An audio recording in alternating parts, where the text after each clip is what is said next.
So the fader representation of theme is a little bit hairy. It's a very important fader, but it also has a lot of details. I could talk about this fader for hours and hours. We're going to do quick 15 minutes. If you have more questions afterwards, please talk to me or to any of the other SAFs. They will have a lot to say about this fader, and we over the years have discussed this fader extensively because it's super, super interesting. The fader goes from stories to actions. And what does that mean? So now we have the word theme, we have the word stories, and we have the word actions. And let's go through and explore those words.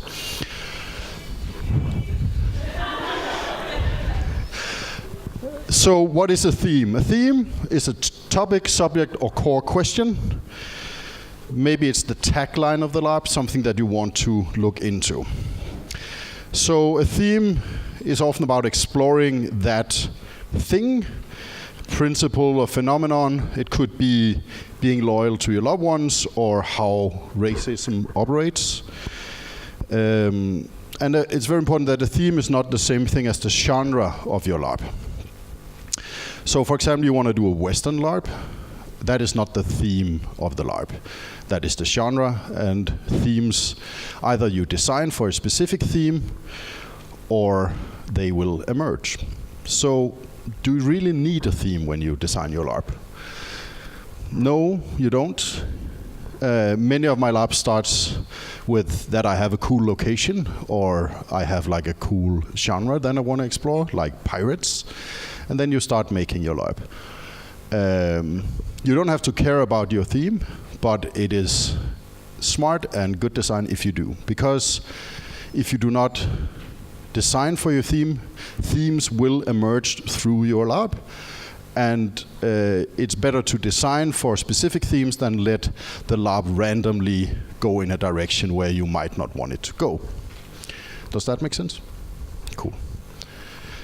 So designing, as I said in the intro, everything is design. Everything has a surface that you can design, so it's better to do the design than just let stuff happen.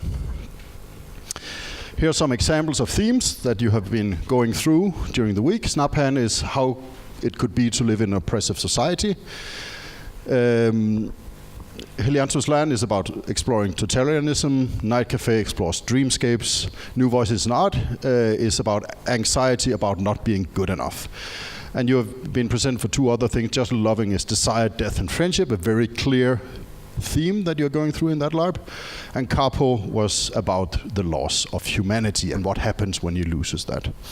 So everything is designed around the theme if you have a strong theme. And it makes your LARP very coherent. And when you know your theme, you can design stories or you can design actions. In most LARPs, you design both. So what is a story? That's like a whole course at university level. So I'm just going to say that whatever we human beings do, we narrativize it. We create stories out of our experiences, even though they might not be connected. And we do that with everything. And LARP is not one story. It is many stories. All the participants in a LARP have their own experience. And that is not really a story while you're experiencing it. But afterwards, when you sort of settle it in your mind or you talk to the other participants, then a story emerges. And you can design towards that story. So you're not designing one story, but you're designing stories in plural. And an action is, of course, the act or the process of doing something. Like what we just did with doing the power pose. That is a very clear designed action. Now you of course has a story about the actions that you have done, but that was not what was designed. Because stories will create actions and actions will create stories. And this is where it gets a little bit hairy, is that it can be hard to see where the story comes from. Is it something you have designed, or have you designed actions that would create a story, or the other way around? And this comes with experience and asking a lot of questions to more experienced designers than yourself. I have done this a lot. Ask a lot of questions that I thought was stupid, that I didn't really dare to ask, but I have never been in a situation where people think that any design question is stupid. So if you have any question whatsoever, always talk to other designers, and your thing will always be better of it.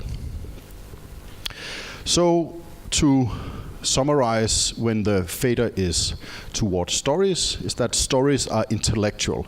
It is something that goes on in your mind, and it's something that your mind sorts and put into boxes to make it coherent. It has very little to do with the physicality of your being. It's very easy to verbalize, of course, since it is an intellectual process.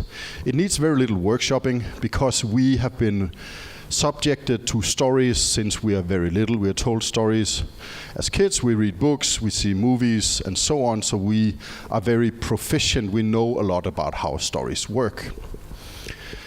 It's beginner and adult friendly, because again, we have all this experience in stories, and it's very much easier to have a shared understanding of what we have been through if we are on the story part of the fader. It's of course less playful, because it is in your mind, and it's almost impossible to make coherent for all. So there will be various stories in your larp, because the experience is from you.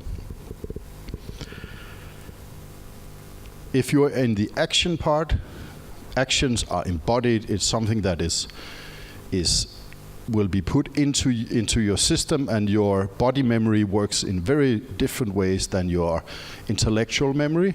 So it is put into places in your brain where it can pop out afterwards in weird ways, and it's very great to design for that. It's associative, so it does not seem to maybe have a logic of its own, and it can be interpreted very differently from person to person. And because if you create actions, people need to move in a specific way or do specific stuff, it creates a very strong alibi for physical interactions, because the rules and mechanics and representations that you are using will force people into doing specific physical actions that could be interacting with other participants.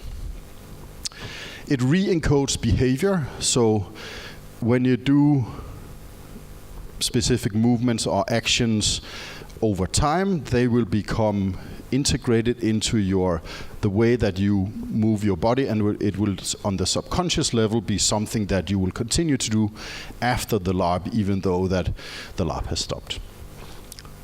And it stays in the body for a long, long time. I have an example of that at the end.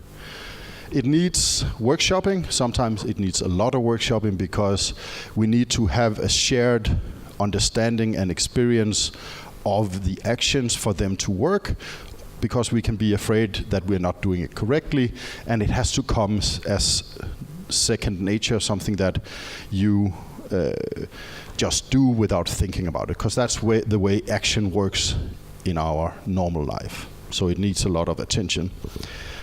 And it can be very hard to understand what the meaning of it is when you look at the individual parts, but afterwards you can maybe discuss with the designer why it is connected in the way that it is. This is from Totem 2007. This is Christopher, one of the organizers. He's also here, I think.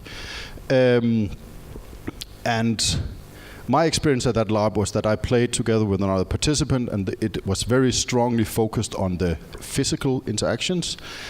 Now, almost 10 years later, when I meet that other participant, none of us remember the stories that we told together. But the physicality that we did, we are still replicating when we meet. So we hold hands in a specific way still, and that we realize that after we have grabbed each other's hand, or we hug the same way as we did 10 years ago. not realizing that we're doing that. So it keeps and stays in the body for a very long time. And that is a great way of designing, because it becomes something else than the intellectual part of it. Thank you.